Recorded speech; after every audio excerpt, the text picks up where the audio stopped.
Welcome to Susan's Auto Show. I'm Susan Langheim, and today we're making a special delivery to the Washington Street Mission. Plus, check out our new and pre-owned specials. It's all coming up next.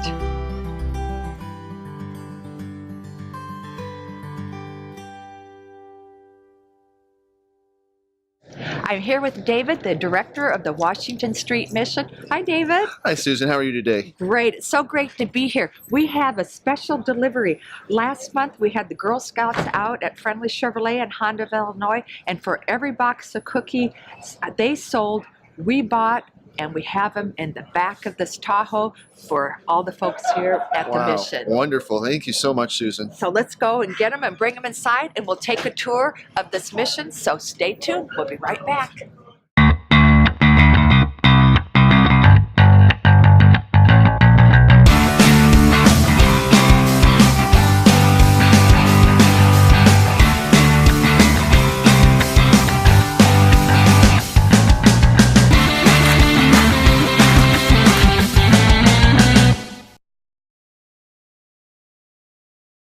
I'm inside the Washington Street Mission with Director David Swihart. Well, we got the cookies inside, David. Yes, we did, Susan. I think the folks are enjoying them. Absolutely. I think those trays will be empty very quickly. Good, good. That's what we're hoping for.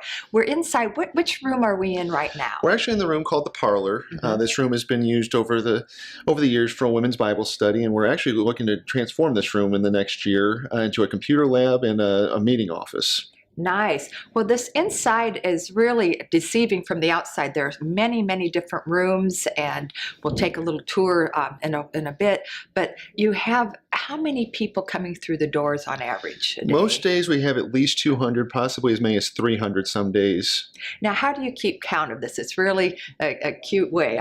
Yes, we must share. we actually count coffee cups because everybody takes a cup in the morning, and so we count the coffee cups, which gives us our trends. Yes. And helps us understand how many people we've got. So if we have more coffee cups used, then we know we had more people through the building. That's great. So you open your doors around 7 in the morning? Correct. Okay. And people can come in, and what is usually the routine? Sure. Well, people come in, they can take a shower. We've got 2 shower rooms, as well as do a load of laundry.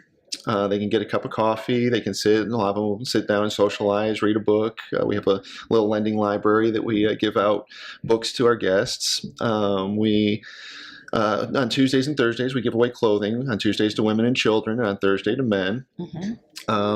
Sometimes we have donuts from Quick and Easy as well as from Mellow Cream that are donated to us, and so we give those away as well. Great. Now let's talk about you've had so many people coming through the doors. Let's go back in time a little bit. When did this mission open? We actually opened in 1910. It was opened after the race riots of '08, and then Billy Sunday came in '09 and preached a series of revivals, and they founded the Washington Street Mission in 1910. It was downtown on Washington Street. That's why we have the name. And we were down there for several years until we moved to a more permanent location on 8th Street, and then we moved to our current location at 408 North 4th Street at 1974. Now, how long have you been the director? And there haven't been many before. Correct. I've been the director since January of 2018. And then there have only been 4 other directors before me. Ken and Mary Mitchell were our last directors, and they were here from 1999 until 2018. What do you hope to do for people in the community that utilize this mission? What success stories have you seen over the years? Well, what we try to do with the people in the mission is first of all, we give them a safe place, but we also look for ones that are ready to move forward, and we try to help them out. We have a transitional house for men. It's a small house, but we do give them an opportunity to spend a year with us. And we just recently had a very big success story. One of our gentlemen came in. He was on the streets living out of 2 suitcases. And I was trying to work with him, help him get a little business he had going together, and he just wasn't stable enough. And so I asked our director of our transitional house, could you possibly consider putting him in there? And we did. Well, here we are about a year and a half later. He has a full-time job.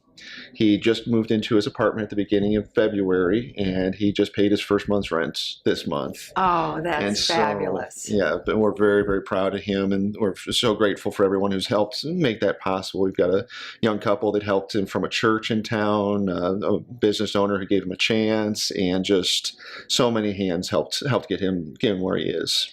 You have a lot of good helpers here that volunteer their time here at the mission. You have some interesting stories. Tell us a few. You have a lady that comes every day to play the piano. Yes. She has quite a story. Yes, and she's 88 years old.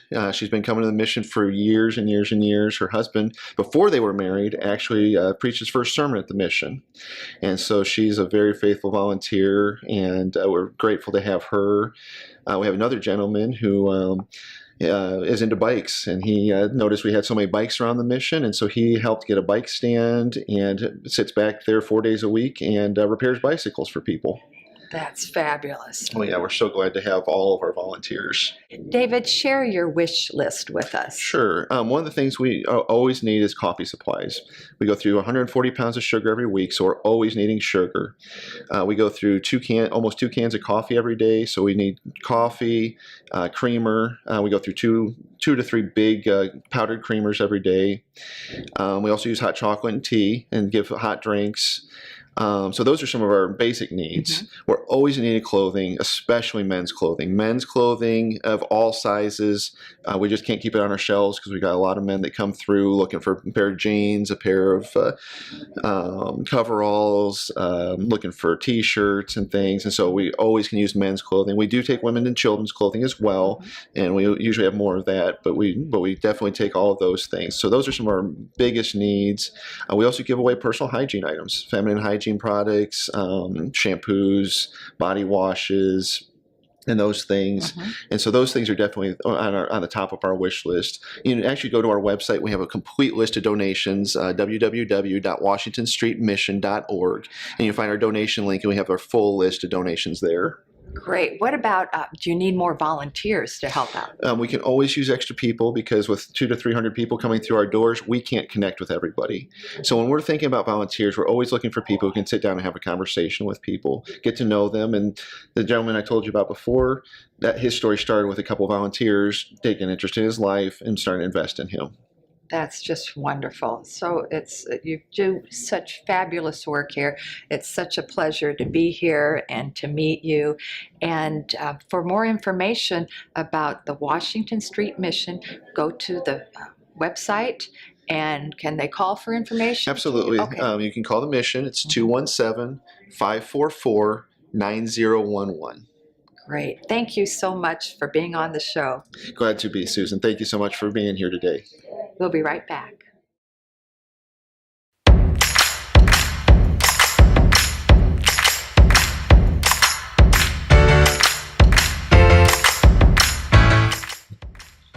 All right, first up we have a 2014 Toyota Tundra Crew Cab TRO SR5 package. This is the truck everybody wants, folks. Leather, automatic, windows, locks, tilt cruise, 4-wheel drive, all ready for winter. This car retails over $25,000. Here at Susan's Auto Mall, we've got it marked all the way down to $22,777. All right, second in the lineup, we have a 2019 certified Honda Pilot. This is an all-wheel drive EXL package, only 1,014 miles. This car is priced $3,000 below new, was $40,777. Here at Susan's Auto Mall, we've got it marked all the way down to $38,777. Okay, folks, next up, we have a Cadillac that is absolutely brand new in the box. This is an XT5 luxury package. Folks, these cars sticker new for over $50,000. This is a 2017, only 23,000 original miles. Folks, we've got it priced at $33,777. Come check it out. All right, folks, next up we have a Toyota Tacoma extended cab SE package, V6 automatic, windows, locks, tilt cruise. This little truck is showroom new, 2,066 miles. Folks, this truck sticker's new for $30,000. Here at Susan's Auto Mall, we've got it priced all the way down to $25,777. Okay, folks, here is a nice low payment car. This is a 2015 Nissan Altima 2.5 liter SL package, 80,000 original miles, brand new brakes, brand new tires, road ready. Retail on this car is over $14,000. Here at Susan's Auto Mall, we've got it marked all the way down to $12,777. Okay, folks, this truck will not last. This is a 2008 Toyota Tundra double cab, 4.7 liter V8, 105,000 miles, which is barely getting broke in for a Tundra. Folks, this is priced thousands below retail. Here at Susan's Auto Mall, we've got it marked all the way down to $13,777. Hurry and come check it out. This will not last. All right, next up we have a 2013 Toyota Prius 5-door hatchback, 2 Series, automatic, windows, locks, tilt, cruise air, 50 mile per gallon car, guys. Don't have to worry about those high gas prices. 98,000 miles. Retail on this car is $12,468. Here at Susan's Auto Mall, we've got it marked all the way down to $10,277. All right, we got you prepared for winter, folks, here at Susan's Auto Mall. This is a 16 Jeep Wrangler Unlimited package, 4-door, automatic, windows, locks, tilt, cruise air, hardtop. This thing is like brand new, 17,000 original miles. This Jeep is about $36,000 new. Here at Susan's Auto Mall, we've got it priced all the way down to $31,777.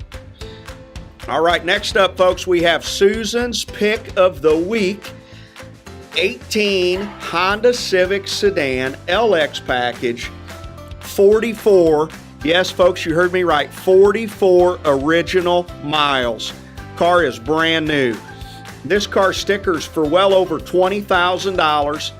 Susan has this marked down as her pick this week to $17,777. Come see it.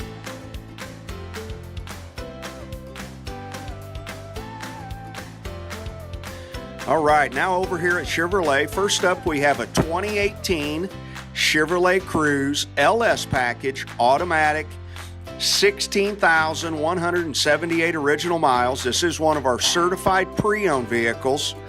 Retail on this car is over $16,000. Here at Susan's Auto Mall, we've got it marked all the way down to $14,499. Okay, next up we have another certified pre-owned. This is a 2017 Chevrolet Silverado 1500 LTZ package, leather, automatic, Apple CarPlay. This truck is absolutely gorgeous. 5.3 liter V8 engine, 18,218 original miles. Folks, retail on this truck is almost $44,000. Here at Susan's Auto Mall, we've got it marked all the way down to $40,999. Okay, next up we have a 2017 Nissan Altima 2.5 liter sedan, 55,000 miles, 2.5 liter 4-cylinder motor. Folks, this car will get you almost 40 miles per gallon. If you're looking for a cheap payment car, this is it. Carfax clean, one owner, was $16,488. Here at Susan's Auto Mall, we've got it marked all the way down to $14,799. Okay, next up we have a 2018 Chevrolet Express 3500, 12 passenger, folks. These are hard to come by. 6 liter V8 engine, rear heat and air. This car was over $29,000. Here at Susan's Auto Mall, we've got it marked all the way down to $26,915. Come check it out. All right, folks, next up we have another certified pre-owned. This is a 2019 Chevrolet Impala 1LT, thousands below new. Plus you get the extra warranty, that peace of mind of being a certified car. 18,000 original miles, over 30 miles per gallon on the highway. Folks, this one was $28,266. Here at Susan's Auto Mall, we've got it marked all the way down to $25,144. All right, folks, next up we have another nice little low payment car. This is a 2015 Ford Fusion titanium package, which gives you all the interior amenities, the leather, automatic, windows, locks, tilt, cruise, wheels, fog lights. This car is road ready, 55,643 miles, was $16,238. Here at Susan's Auto Mall, we've got it marked all the way down to $14,938.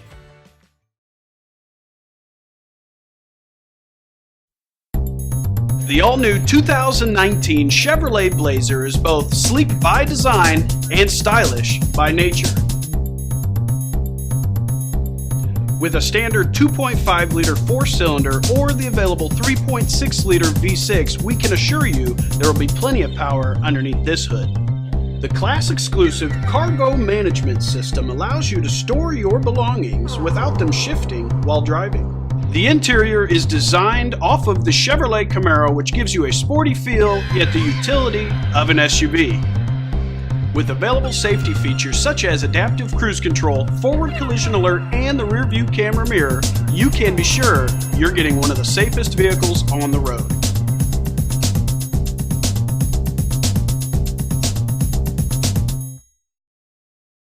It's my pleasure to be here with Bonnie and David. Bonnie's a guest here at the Mission, and it's just nice to meet you and to get your perspective about what the Mission means to you. It's a place where we come, and because I'm homeless, I don't have nowhere to go. So in the morning, this place is a godsend to me, because if it wasn't for here, I don't know what we do. Most of us would be outside in the cold. So you come here, do you come here every morning, Bonnie? Every morning except for Saturdays and Sundays. And what do you do when you first walk through the doors? Get me some coffee. Get you some coffee. And they go through coffee. David's already told me. Coffee, creamer, and sugar, and all of the above. Everything. How do you feel when you walk through the door? Most days I'm in good moods, and it just, I mean, if it wasn't for these people, well, half of us wouldn't know what to, we'd probably freeze to death outside. What do these people do that make you feel at home here and comfortable? The warmness when you come in, and they greet you every morning when you come in, and because most of them we know, I've been knowing this, coming around this place for years. Have you? How many years do you think? More years than what you want to remember. Yeah, yeah. So you said you're homeless now. How long have you been homeless? Now it's been, well, the lady I stayed with passed away, so it's been about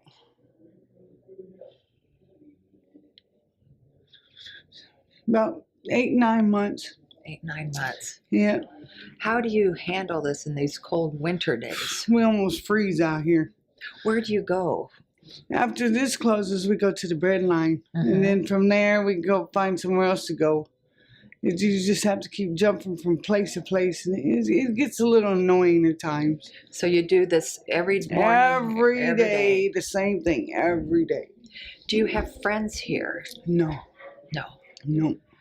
What about when you're out on the streets and going places? Do you kind of recognize certain people out there? Yeah.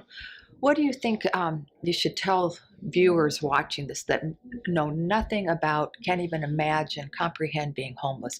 What do you say to people to tell them about your situation? And Well, my situation started because the lady I stayed with died, and then my mom passed away in May, and my sister ended up getting me for everything I was supposed to get, and that made it even worse. And then I'm under doctor's care. I'm trying to get my Social Security. I wouldn't wish for nobody to be out here. It's not easy. It's hard. I mean, it's rough, especially on a female. And why do you say that? Because we ain't got, men are more lucky than women because they can go wash up anywhere. We can't. And then most places don't like homeless people, so they chase us off, or they put us in jail for no reason, and it's hard. It's a hard life. And then you got to wear the same clothes for weeks and weeks and weeks at a time. But if it wasn't for them, most of us wouldn't know what to do. because they give away free clothes and we come in here and shower and wash our clothes. Yeah, If you had a wish, what would it be? for me to Bonnie? get my own place. Your own place. Yep. Do you think that'll happen?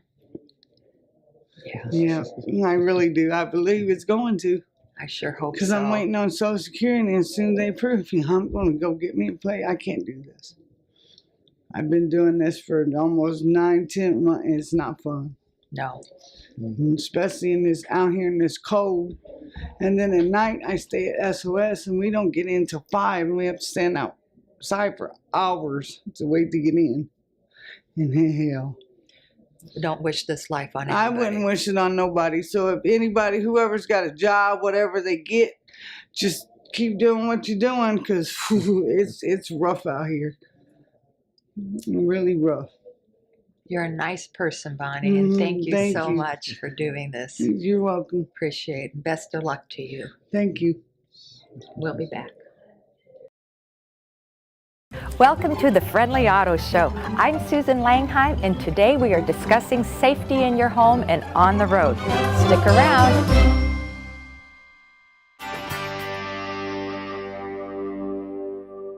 It is my pleasure to have Priscilla Tobias from the Illinois Department of Transportation with us. How are you? I'm fine. Thank you for the invitation. I appreciate it. It's so great to have you here. As you know, our theme of the show is safety, and I know your job really, really deals with safety. Give us a little background about what you do, Priscilla. Okay, so I am the state safety engineer. So as part of that program, I work with different safety partners and stakeholders like law enforcement and education individuals.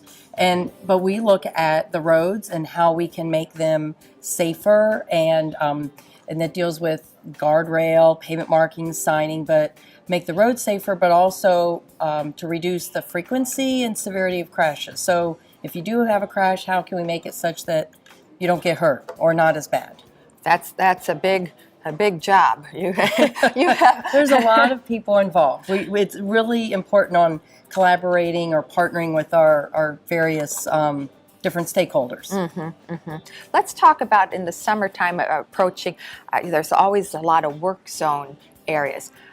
Could you clarify what the average driver is supposed to do? Say, for instance, when they see these work zone signs, aside from what we all probably know is to slow down. Give us a little more information there. Well, the one thing that we see, especially out on the interstates, that you can have changing conditions where traffic will start slowing down, and it can happen quickly. But usually, I think the biggest thing when we come into a work zone, we see orange signs everywhere. So that is the big indicator to slow down. We see speed and distraction as our largest contributing factors to crashes.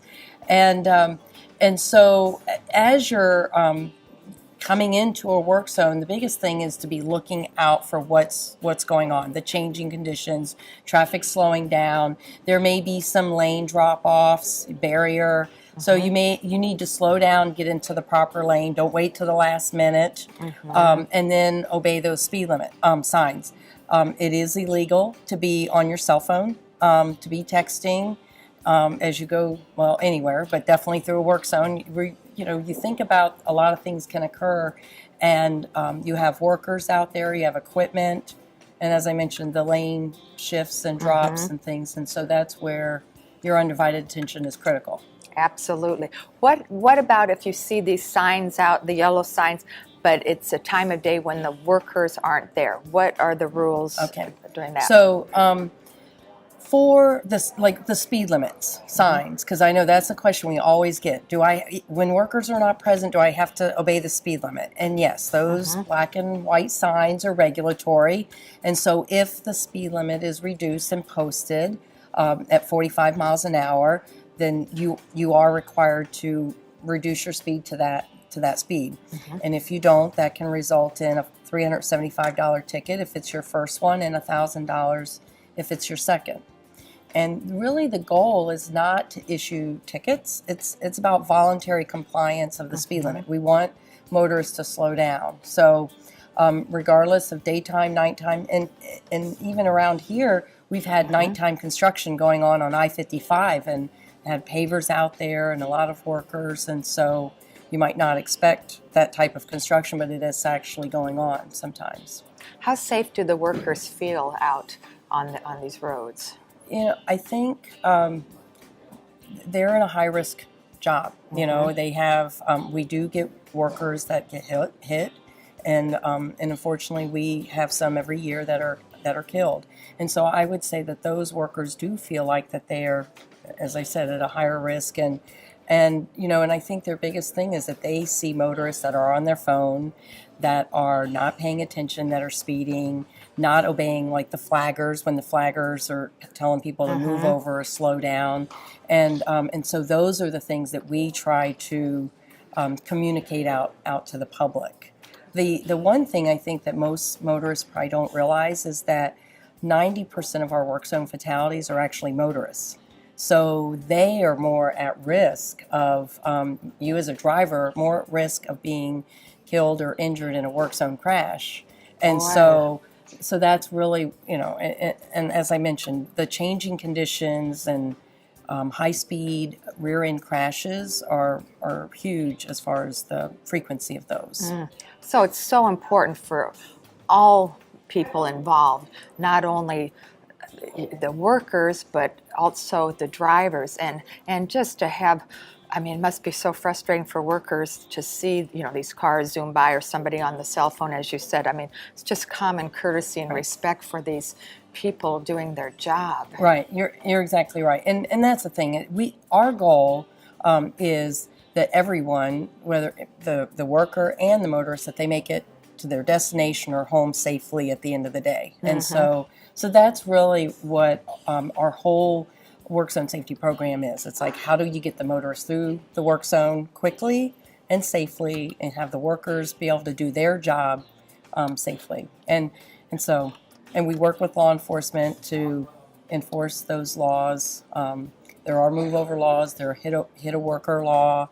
You know, so again, trying to have those stiff penalties to get voluntary compliance of them. Could you refresh our memory on move over laws? Okay, the move over law, when you approach an emergency vehicle, maintenance, construction vehicle, you're to slow down and move over.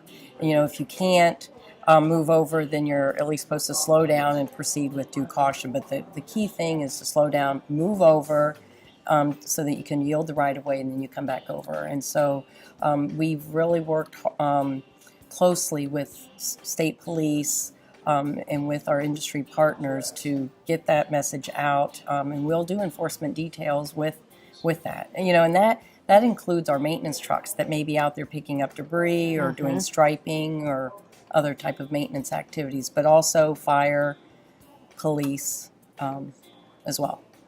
That's great. Boy, you're always, I know, working hard and trying to limit these accidents. So for anybody watching the show, what advice would you give them? You know, the biggest thing I would say is do your part and drive smart, and, you know, pay attention. Perfect. Listen to Priscilla. Thank you. Thanks so much for being Thank on you. I the Friendly appreciate it. Auto Show. We'll be right back.